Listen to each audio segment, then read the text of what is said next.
17 puntos del examen final. ¿Ok? 7 puntos. Los otros 10 puntos son escritos.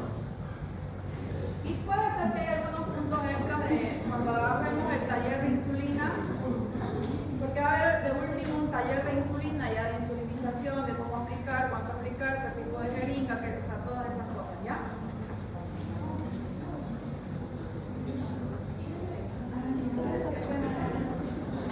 Está distraído.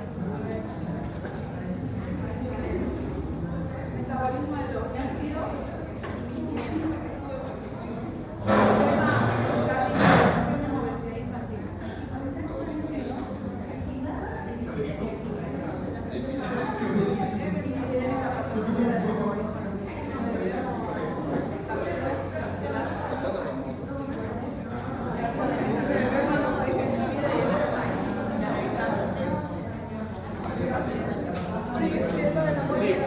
Ya, ahora sí. Silencio, por favor. Voy a calificar los temas, ¿ya?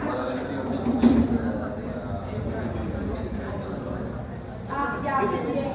Algunos temas de los que estamos viendo van a entrar al examen final, ¿ya? Los voy a escoger la próxima semana y se los voy a dar para que sepan que no va a entrar todo. Ya voy a escoger un tema o dos temas del primer parcial, del segundo parcial también, lo más importante, y del final, obviamente, ya saben que diabetes va a ser el primero que va a entrar, ¿no es cierto? Entonces, ahí nomás es algo ya. Ahora sí pueden empezar la exposición. Buenos días, compañeros. A nuestro grupo nos ha tocado exponer lo que es ¿Pueden hipo sentarse, e por hiperaldosteronismo. Sí. En la introducción tenemos que la aldosterona, también conocida como electrocortina, es una hormona esteroidea que juega en el papel crucial en la regulación del equilibrio de electrolitos y agua en el cuerpo.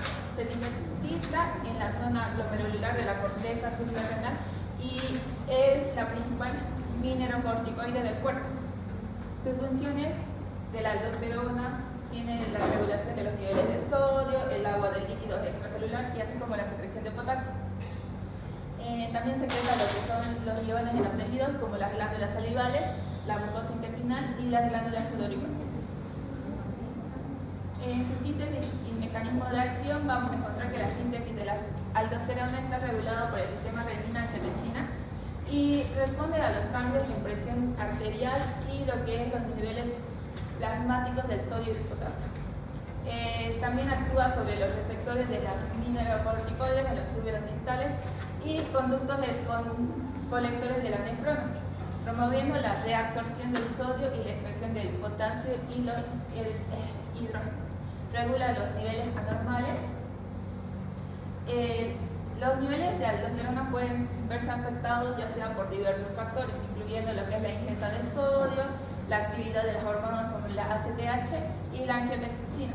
Los anormales de la aldosterona pueden contribuir al desarrollo de enfermedades cardiovasculares o renales. ¿Cierto? Aquí le vamos a explicar lo que es el sistema renina-angiotensina-aldosterona. Voy a agrandar un poquito más. Ya. Igual aquí vamos a encontrar que cuando hay una disminución del volumen en sangre o una disminución en los niveles del sodio, esto va a hacer que se produzca lo que es la hipotensión arterial o va a disminuir la presión arterial. En respuesta a esto, el riñón va a producir lo que es la renina, que se descarga en el torrente sanguíneo, y esta renina va a pasar al riñón, al hígado como angiotensígeno. Del angiotensígeno se va a convertir en lo que es angiotensina 1, que la angiotensina 1, al pasar por los pulmones, tiene que pasar por la enzima ECA, que significa enzima convertidora de angiotensina. Al pasar por ahí, se va a convertir en lo que es la angiotensina 2. Y una vez que se convierta en angiotensina 2, también vamos a tener lo que es las glándulas suprarrenales, que estos van a estar mediados por la aldosterona, que estos remiten lo que es el sodio, el agua, e incrementa lo que es el volumen. Después, aquí vamos a tener lo que es la angiotensina 2, que es la vasoconstricción de las arterias, que esto va a causar que las arterias que cause vasoconstricción en La angiotensina 2 es un potente vasoconstrictor y regula lo que es el sodio y también estimula la producción de aldosterona en los suprarrenales. Y esto va a hacer, todo este ciclo va a llevar a que haya un aumento de la presión arterial.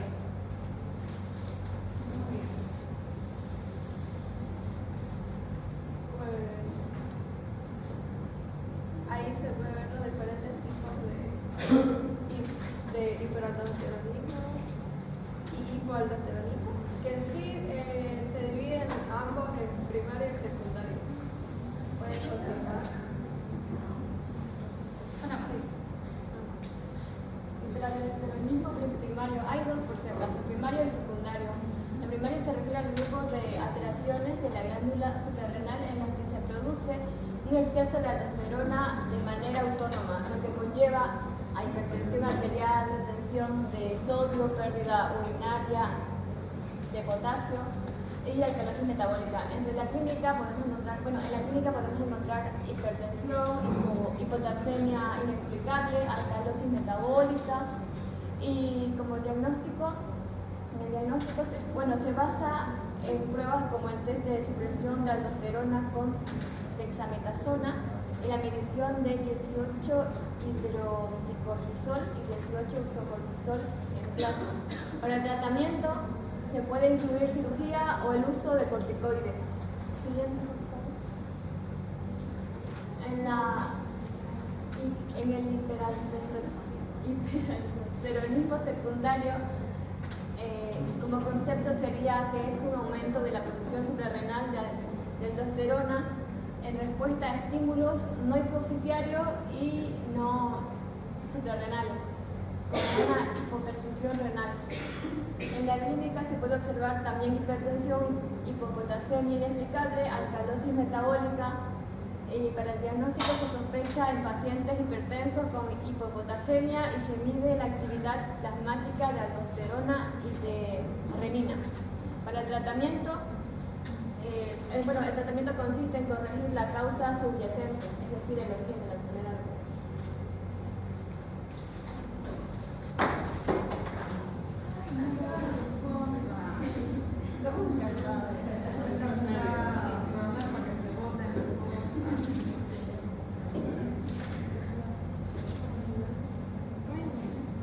Bueno, dentro de lo que es el hiperparatiroidismo, tenemos que ver un versus, digámosle, entre lo que es primario y secundario. Dentro de las causas de lo que es el primario están los adenomas suprarrenales, que es la causa más común. En sí lo que es un adenoma suprarrenal sería una tumoración de lo que es la glándula suprarrenal, que como decía es la causa más común. Después, en segundo lugar, está la hiperplasia adrenal bilateral, que ustedes saben cómo se divide el riñón, se acuerdan cómo venía en histología. Sería en este caso una hiperplasia, pero del lado bilateral. Además, en las glándulas suprarrenales presentan un aumento anormal de lo que es la producción de aldosterona. Por esa misma razón, se dice que es un hiperaldosteronismo. En tercer lugar, y tristemente, está lo que es el carcinoma. Dentro de lo que es el carcinoma suprarrenal, es muy poco frecuente, pero es cuando da lo que es un carcinoma suprarrenal, puede provocar lo que es un hiperaldosteronismo primario, pero más complicado, digamos. Y también está lo que es el hiperaldosteronismo primario, pero genético o familiar. Esto se transmite por características autosómicos dominantes, en sí, por los padres. Ahora, en lo que es hiperaldosteronismo, pero secundario, es más o menos lo mismo, pero al revés, en pocas palabras. Porque lo que hay en el secundario es una hiperperfusión renal, lo que provoca una respuesta adaptativa a una disminución de lo que es el flujo sanguíneo a este riñón. O sea, en pocas palabras, no le llega suficiente volumen, así que tiene que adaptarse. Después está lo que es la insuficiencia cardíaca, que es lo mismo más o menos. Que en sí es la activación del sistema renina-angiotensina-aldosterona Lo mismo, ¿qué es el RAP? En sí es un sistema de compensación. ¿Y qué es lo que está haciendo ahorita nuestro hiperaldosteronismo secundario? Compensar. Y también está lo que es la cirrosis hepática, que esto no es muy común, pero igual puede llegar a pasar. Que en sí son alteraciones en lo que es la circulación sanguínea por la misma cirrosis que se está fibrosando ese hígado y puede estimular la producción de aldosterona.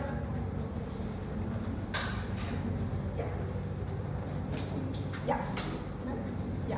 Ahora, dentro de lo que es la fisiología, ya vimos las causas, lo mismo. En el hiperaldosteronismo primario, en sí la aldosterona es una hormona que es producida por las glándulas suprarrenales, como ya decíamos, pero su función principal es la regulación del equilibrio de sodio y de potasio. Esto quiere decir que en el hiperaldosteronismo primario hay una producción excesiva de aldosterona y por esa misma razón llega a lo que es la retención de sodio y pierde potasio, por eso se activa lo que es el RA. Suena chistoso. Y lo que es después que da es una alcalosis metabólica. Ahora, dentro del hiperaldosteronismo secundario, es una producción de aldosterona aumentada, pero por una respuesta a un estímulo no hipofisiario, o sea, lo contrario a lo que era el primario. Se puede decir que sería una causa exógena, que no es por una respuesta que tenga el cuerpo. En sí es la hiperperfusión renal y otros factores desencadenantes que contribuyen a esta respuesta del hiperaldosteronismo secundario. Ahora vamos por el hipoaldosteronismo primario. Cuando hablamos de hipoaldosteronismo, nos podemos pensar en tres causas principales, como puede ser un insuficiente estímulo por parte de la renina, por un fallo primario en el primer estímulo de la aldosterona y por la resistencia a la resistencia por la misma aldosterona. Se caracteriza por una disminución de la producción de aldosterona. En sí, su clínica puede presentarse como debilidad, hipotensión arterial, hiperpotasemia, y en diagnóstico se basa en la medición de la concentración plasmática de la propia aldosterona, y un tratamiento depende tanto de las causas, como pueden ser varias, que luego va a explicar mi compañera, que pueden incluir suplementos de esta misma aldosterona.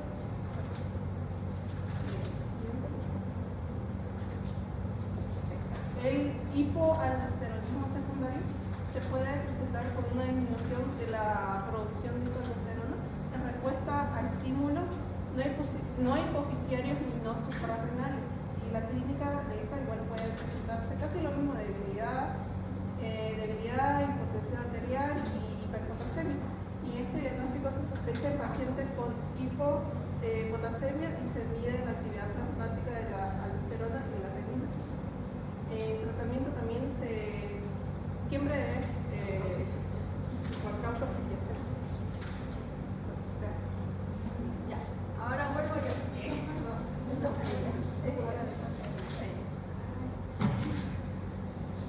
Bueno, continuando con las causas, vamos a hablar del hipoaldosteronismo hiporreninémico. Cuando se presentan pacientes con diabetes mellitus generalmente y con insuficiencia moderada. El hipoaldosteronismo hiperreninémico puede ser congénito, puede deberse a un déficit de una enzima, puede ser adquirido por administración prolongada de heparina, extirpación de adenomas productores de aldosterona, entre otras.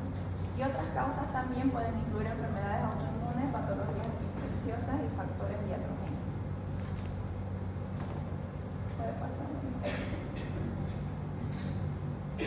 Bueno, hablando de la fisiología, la aldosterona se estimula directamente por la angiotensina 2 o por la hiperpotasemia o por el eje sistema renina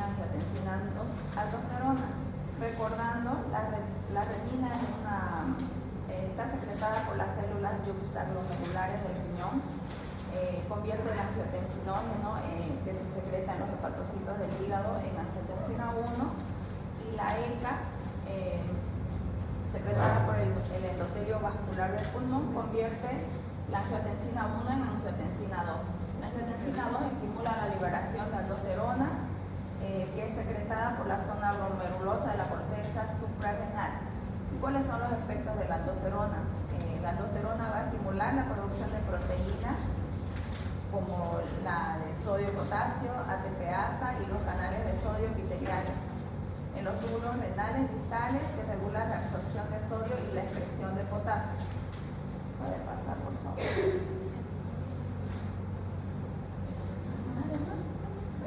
Eso es todo. Y como puede ver, estamos uniformadas de azul. Pero No dijeron qué tipo de azul. no dijimos qué tipo de azul.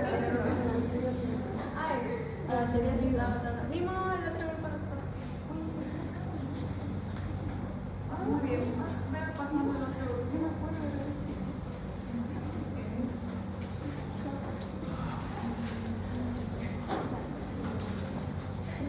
¿No trajiste cargador? ¿Alguien tiene cargador de Casualmente sí. Casualmente Camila sí dice. Creo que le hace Clara. Es HP igual al mío. A ver, voy a proceder con el mío.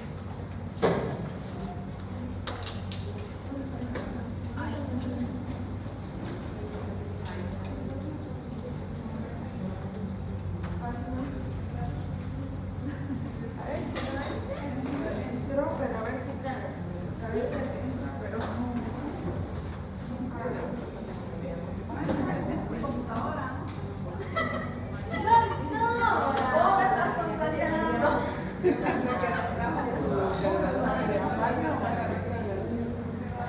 Se olvidó que es la computadora. Doctora, no se olvide mucho conmigo. No se olvide mucho conmigo.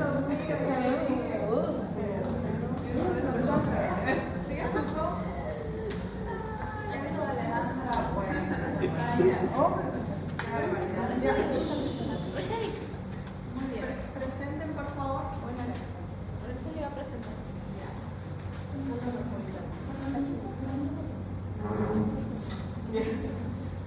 Buenos días. Buenos días, doctora. Nosotros le vamos a hablar de dos síntomas muy importantes, los cuales vienen a ser el síndrome de Cushing y la enfermedad de Addison. Los integrantes son Carla Paz, Celi Fuentes, Silce Calderón, Carolina Fernández y mi persona, Fátima Montero. Adrinos. La introducción, ¿qué es el cortisol? Es una hormona glucocorticoide, es decir, que es una sustancia secretora por la glándula que desencadenará una serie de funciones en nuestro metabolismo. Esta hormona es secretada por la glándula suprarrenal, las cuales están ubicadas en la superficie de cada riñón, y su segregación está bajo la dirección del cerebro por medio de la glándula pituitaria y a través del mecanismo de respuesta. Esta hormona, que es el cortisol, es conocida también como la hormona del estrés y puede causar algunos efectos. Como se había dicho ya, en el tejido adiposo, por decir, promueve la descompensación de la grasa. Y en el páncreas, el cortisol contrastará la insulina. En el músculo, disminución de la absorción de aminoácidos por el músculo. En el hígado, la generación de la glucosa. Y en los huesos, reduce la formación de los huesos. Como un ejemplo, puede causar la osteoporosis.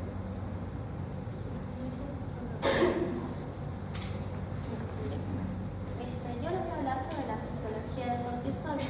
El sistema nervioso central, el sistema endocrino y el sistema inmunológico van a ser los sistemas regulatorios relacionados con la respuesta al estrés.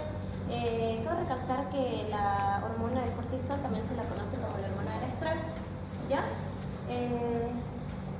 Lo que va a haber va a ser una activación del eje hipotalámico de la pituitaria con la secreción del cortisol, considerada la piedra regular, la cual es indicada como la respuesta al estrés. El hipotálamo entonces va a liberar la hormona CRH, la cual estimula la formación de la corticotropina ACTH, que luego va a estar secretada por la pituitaria, ejerciendo un efecto protagónico en la síntesis del cortisol. La producción del cortisol va a estar regulada por la hipófisis, como podemos ver en esta imagen, y es una pequeña glándula ubicada que está justo debajo del cerebro. La hipófisis secreta la hormona corticotropina, también conocida como ACTH, y esta es una hormona que hace que las glándulas suprarrenales vayan a segregar lo que es la hormona del cortisol.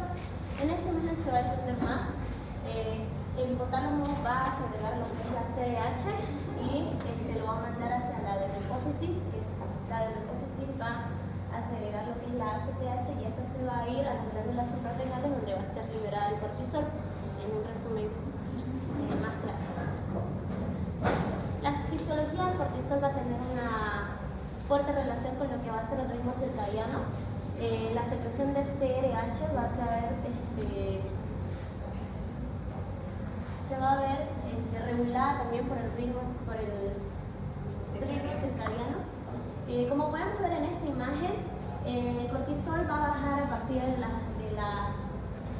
las 6 p.m., 6 de la tarde, y va a llegar a su punto más mínimo a las 12 de la noche, es decir, a la medianoche, y se va a mantener bajo hasta las 6 de la mañana, y es ahí donde va a empezar a subir, alcanzando su punto máximo casi a las 12 del mediodía. Y así sucesivamente. Entonces vamos a tener entendido que en cuanto al ritmo circadiano, el cortisol va a disminuir por la noche y se va a aumentar durante el día.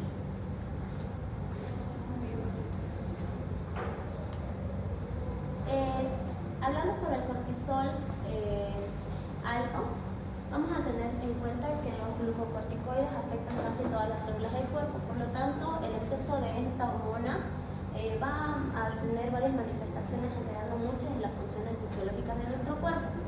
Aquí vamos a tener en esta imagen vamos a tener algunos ejemplos que pueden presentar lo que es el problema de tener el cortisol alto. Va a haber resistencia a la insulina, grasa abdominal también retenida, va a haber retención de líquidos, también van a haber alergias y enfermedades inmunológicas. Osteoporosis puede ser una de las consecuencias, igual las defensas van a bajar y también se va a disminuir la masa muscular. Ahorita todos están con su cortisol alto, ¿no? Sí, eso le iba a preguntar. ¿Qué quiere decir, doctora? O sea que no estamos gordos. Pero esto, por ejemplo, de la retención de la grasa o el aumento de la grasa abdominal, no se va a ver reflejado en un día de aumento de cortisol, sino que tiene que ser constante, ¿no? El estrés. Lo que sí se ve al momento por el aumento del cortisol es que si te medimos tu glucosa, puede ser que esté alta, Las alergias igual. tu alergia puede ser, las defensas que también estén bajas, eso que se va a ver. Y tal vez a veces la retención de líquidos en algunas personas que sí son más sensibles, ¿no? Después problemas digestivos, falta de sueño, eso sí o sí se ve reflejado cuando está el cortisol alto, ¿ya? Y ya sabemos que la falta de sueño conlleva que no se secrete melatonina, acumule grasa y todo es un círculo vicioso. Muy bien. En cuanto al cortisol bajo, los niveles bajos de cortisol pueden significar que el paciente o la persona va a tener enfermedad de Addison, que más adelante lo van a explicar mis compañeras. Y también hay que recalcar que la enfermedad de Addison va a incluir daños en la glándula suprarrenal. ¿Ya? La causa más común de niveles bajos de cortisol es por lo general dejar de tomar medicamentos, en sí los corticoides de forma repentina, es decir, que lo estábamos tomando y de la nada los cortamos. Y algunas de las consecuencias puede ser la debilidad muscular, la fatiga, la pérdida de apetito y también por ende de peso, el insomnio, los cambios de humor y la fácil irritabilidad, la incapacidad de concentración también van a ser unos factores, dolor de las articulaciones, la hipotensión, la depresión, el azúcar bajo en sangre y el sistema inmune se va a encontrar deprimido. O sea, lo contrario, ¿no? Si tenemos cortisol bajo, también es negativo, ¿no? Por eso que todo tiene su normalidad. Por eso debemos seguir algunos ejemplos que están acá, por ejemplo la dieta balanceada, gestionar el estrés, vamos a reducir también lo que son los excitantes, ya sea como café, Red Bull, Ciclón, todo lo que tiene que ver con energizante. Y sobre todo estar relajados porque el cortisol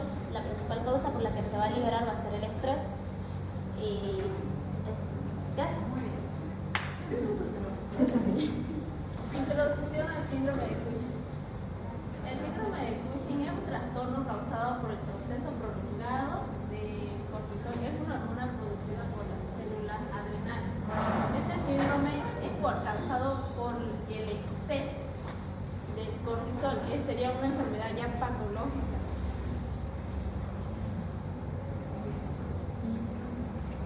Mira, ahora vamos a ver un poco de cuáles son síntomas clínicos. Hay síntomas clínicos tanto para los hombres y las mujeres, y como podemos ver en la imagen, que van a tener hematomas por todo el cuerpo muy fácilmente. Cara de luna llena, es decir, que van a tener pómulos bien rojitos. También va a tener, la persona va a tener mucho tejido adiposo solo en la parte superior y no así en la inferior, ¿no? Estrías de color rojo o púrpura y en las mujeres problemas menstruales o ausencia del periodo, como también vellosidad gruesa, abundante en el cuerpo, calvicie, como les dije, problemas menstruales y también producción de leche materna o de lactorrea. Y en los hombres incluso se puede dar lo que es la disfunción eréctil y reducción del deseo sexual y disminución del libido. Para continuar, les voy a hablar acerca de los medios diagnósticos, que tenemos 4 que son muy importantes, se los voy a mencionar y luego se los voy a explicar cada uno. El primero es la concentración urinaria de lo que es el cortisol libre, luego tenemos la prueba de supresión con dexametasona, los niveles de cortisol sérico, es decir, en la saliva, que se tiene que medir a la medianoche, y las concentraciones plasmáticas de ACTH, que si son detectables van a requerir lo que son las pruebas de provocación. Se dice que los diagnósticos suelen sospecharse en pacientes con signos y síntomas característicos de esta enfermedad, y la confirmación y la determinación de la causa se va a requerir con estudios hormonales y de diagnóstico o por imagen también. Acá ya se los voy a explicar uno a uno. Tenemos el primero, que es la medición de cortisol libre urinario, que se viene a ser lo que es una medición del cortisol libre en la orina, y tiene que ser en un tiempo de 24 horas, que esta generalmente tiene que ir aumentando, tiene que ser mayor a 120 dentro de las 24 horas, y luego va a seguir subiendo a, por ejemplo, 331. En casi todos los pacientes que tienen el síndrome de Cushing tiene que ser así. Si la concentración urinaria para nosotros nos da una muestra de que 4 veces excede este límite normal, se confirma que es este síndrome. Luego tenemos la prueba de la supresión con la dexametasona, que consiste en hacer la administración de la dexametasona de 2 miligramos de manera oral. Esto se da en la noche entre las 11 y 12 de la noche, y la medición va a ser recién al otro día entre los horarios de las 8 y las 9 de la mañana. Y en la mayoría de los pacientes este fármaco debería suprimir, y la concentración de cortisol por la mañana tendría que ser baja. Pero cuando el paciente tiene el síndrome de Cushing, por más que se haya hecho esta administración, igual la concentración va a continuar alta. Luego tenemos los niveles de cortisol en saliva, que esto se trata de obtener las muestras de la saliva. Estas van a ser almacenadas en un refrigerador. En las condiciones normales se dice que debería estar entre 5 y 25, o 138 y 690 microgramos por decilitro, en un horario temprano de la mañana, entre las 6 y 8 de la mañana, y disminuye gradualmente entre 1.8 a la medianoche, ¿no? Entonces los pacientes con el síndrome de Cushing van a presentar una concentración sérica de cortisol en la mañana, pero con falta del descenso diurno en la producción del cortisol, de manera que la cortisolemia a la medianoche se encuentra por encima de lo que es el valor normal, y la producción total de cortisol en 24 horas va a continuar aumentada. Y por último tenemos la concentración plasmática, que estas vienen a ser una respuesta elevada de lo que es la dexametasona, de 2 miligramos por vía oral cada 6 horas durante 48 horas se realiza. Esta concentración sérica de cortisol a las 9 de la mañana va a descender de un 50% en la mayoría de los pacientes con esta enfermedad, pero no suelen descender en aquellos que tienen, porque muchas veces se puede confundir con el ACTH etópico. Aquí este de acá es nanomol por litro y este es microgramos por decilitro. Y la prueba más fiable para medir el nivel de cortisol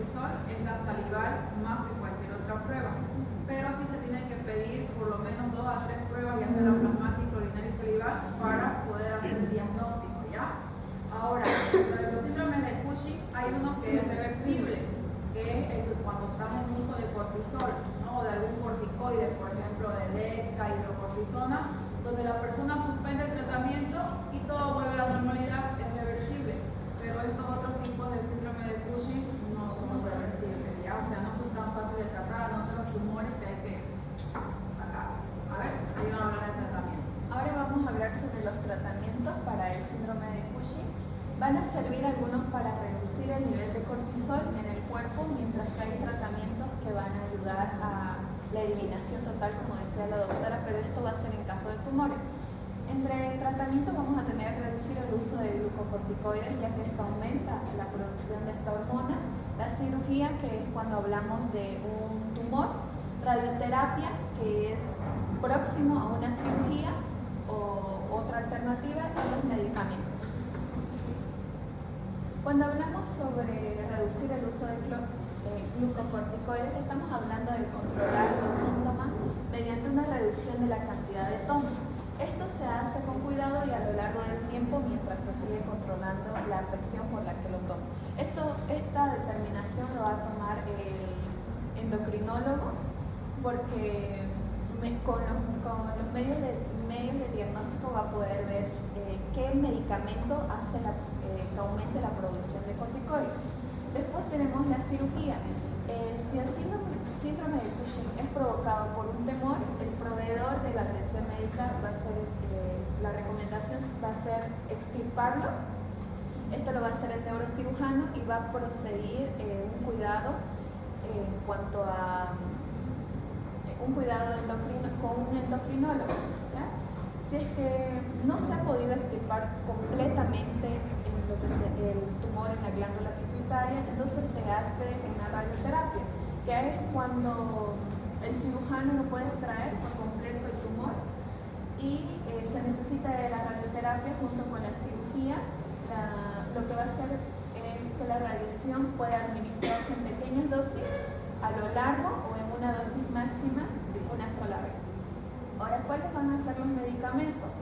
También se pueden usar antes de la cirugía en las personas que se encuentran gravemente enfermas con el síndrome de Cushing, que son estos medicamentos como el ketoconazol, el oscilodrostatubisturiza, mitotano, que es también llamado Lisodren, levoketonazol, que es el Recorlev, y la metirapona. Vamos a hablar sobre los medicamentos. Por ejemplo, el ketonazol, tenemos que los estudios demuestran la utilidad de este medicamento en el tratamiento de la enfermedad. Son múltiples de 4 a 6 y las dosis que mayormente se utilizan es de 200 a 400 miligramos, de 2 a 3 veces al día. Se consigue un 70% de la normalización de esta hormona, de la secreción de la hormona, y mantenimiento del cortisol plasmático. ¿Para qué es el ketoconazol? O sea, ¿para qué fue creado en sí el ketoconazol? Es un antimicótico, ¿no es cierto? Pero en los estudios por años se demostró que este ketoconazol también es un medicamento llamado medicamento plenotrópico. ¿Qué significa? Significa que también se demostró que era útil para otras enfermedades y que no solamente actúa como antimicótico. En este caso, ayudaba a la reducción del cortisol a nivel de la glándula suprarrenal. ¿Ya? O sea que no solamente es antimicótico, sino que también tiene esa otra acción. Sí, pero algo que igual me olvidaba decir en la cirugía es que cuando los tumores están a nivel de la glándula suprarrenal, entonces igual se hace una intervención a nivel de la glándula, ¿no? Que igual va a poder mejorar con una radioterapia si es que no se extirpa completamente. Ahora tenemos otro medicamento que es el Visturiza, que es un nuevo inhibidor de la síntesis del cortisol y de la aldosterona también, porque igual se secreta, ¿no?, en la suprarrenal, y está autorizado para el tratamiento de pacientes con este síndrome. En adultos, se presentan comprimidos recubiertos con película en dosis de 1,5 a 10 miligramos para la administración oral. También tenemos el Lisodren, que es el mitotano, que también se usa a veces para tratar el síndrome de Cushing y afección por la cual el cuerpo no va a producir el cortisol, ¿no? En exceso.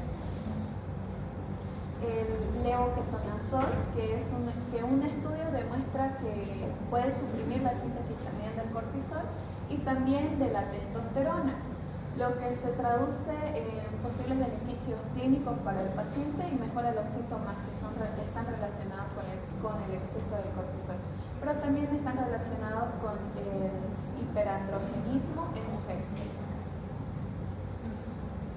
Y después, para pacientes que decíamos que el cortisol va a ser diferente en pacientes con diabetes, porque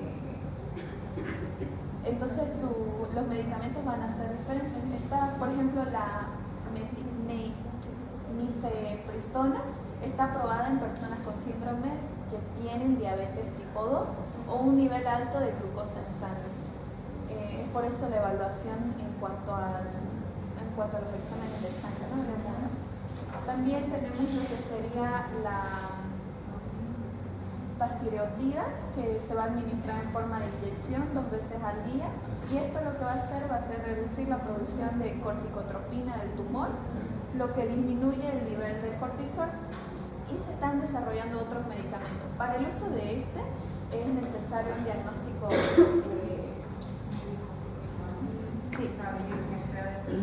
definido, bien definido que es un tumor para poder utilizarlo.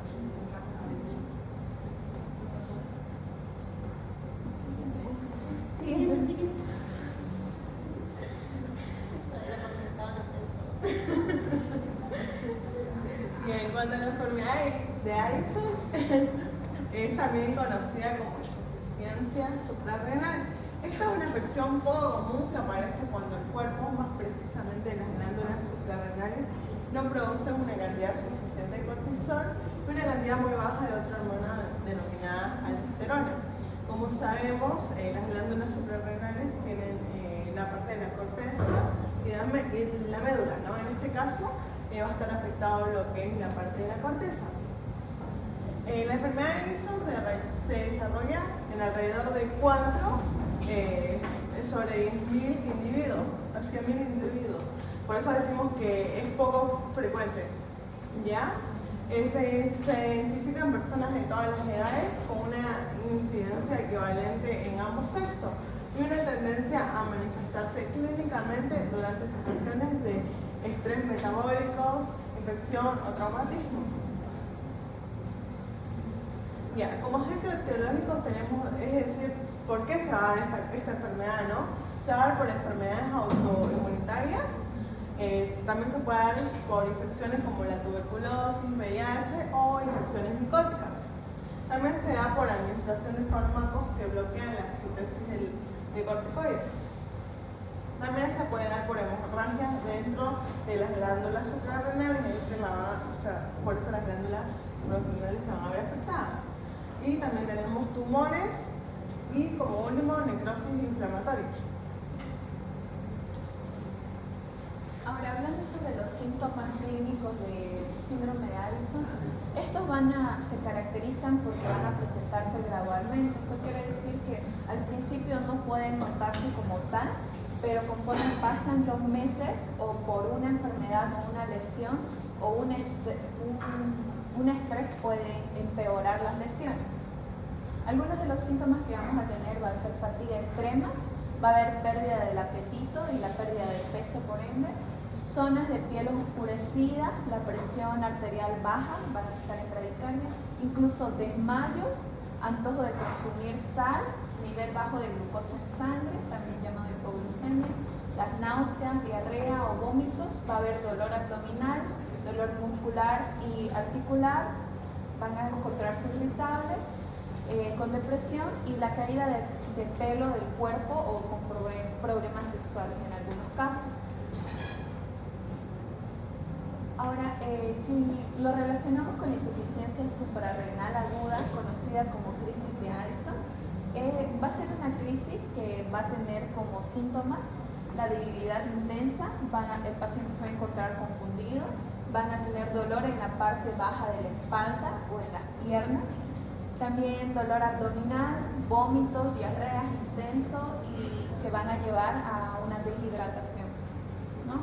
van a encontrarse igual con disminución de la conciencia, delirio, y con la presión arterial baja que puede llegar igual como a desmayo, como dije anteriormente. Ya. En cuanto a lo que vienen a ser los medios de diagnóstico, siempre primero tenemos que ver lo que es la clínica, acompañando un poquito lo que nos dice nuestra compañera.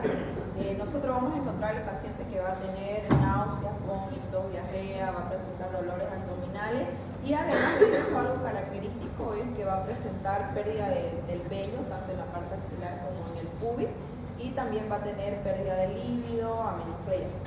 Luego de eso, el otro método de diagnóstico tenemos lo que es el análisis de sangre, en cual se va a hacer una medida de esta prueba que se pueden medir los niveles de lo que es el sodio, que por lo general siempre está bajo, el potasio elevado, también se mide lo que es el cortisol, la hormona adrenocorticotrófica en sangre, además que se hace un análisis de sangre que nos puede ayudar a medir los anticuerpos que están relacionados con esta enfermedad.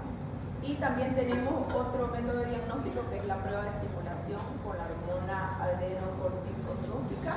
Esta hormona le indica a las glándulas suprarrenales que vaya a producir lo que es el cortisol y va a medir el cortisol en lo que es la sangre antes y después de una inyección, que es una inyección artificial de la hormona ACTH, que acá se las explico. Se debe administrar 0,25 de cocitropin, que es una hormona sintética, y la medición de esta va a ser medida después de unos 30 a 60 minutos y se dice que la función adrenal normal está determinada con lo que es la medida de los niveles del cortisol, que tiene que ser de 19 a 20, y si los valores a pesar de esta inyección son menores, ya se sugiere lo que es la presencia de una insuficiencia adrenal. Carísima, por cierto. ¿Sí? Prueba de hipoglicemia inducida por lo que viene a ser la insulina. Esta prueba se hace para averiguar si las glándulas pituitarias están causando alguna insuficiencia suprarrenal secundaria y se van a controlar los niveles de glucosa en la sangre y cortisol igual después de la inyección, parecido al anterior, pero este es de insulina. Y también tenemos lo que viene a ser el diagnóstico por estudio de imágenes, que se puede hacer con una tomografía computarizada, que se vea el área del estómago y para ver si es que hay algún cambio en las glándulas suprarrenales o revisar las lesiones que tienen, ¿no? Siguiente. Luego existe la prueba del cifrado, que consiste en que el cortisol en plasma se mide de 30 a 60 minutos después de lo que viene a ser la inyección que les mostré hace un momento. Puede ser intramuscular o endovenosa. Más bajo de lo normal es una posible insuficiencia suprarrenal. Y aquí unos parámetros para que podamos ver si es secundaria o primaria. La ACTH elevada tiene un aumento más bajo de lo que es la aldosterona y ahí nos dice que es una insuficiencia primaria. Y luego tenemos el ACTH baja o en los niveles normales, aumento normal de lo que es la aldosterona, ya viene a ser secundaria. Y aquí está en realidad, como se dice, el resumen de todo. Vamos a presentar una hipoglicemia, es decir, que va a estar baja. Vamos a presentar también lo que viene a ser hiponatremia y vamos a encontrar niveles de potasio y de calcio elevado, que estos parámetros viendo los resultados o diagnósticos que hemos hecho anteriormente. Y el ACTH igual tiene que estar elevado y ya para confirmar se hace el TAC suprarrenal y también para que podamos descartar si existe tumor hemorrágico.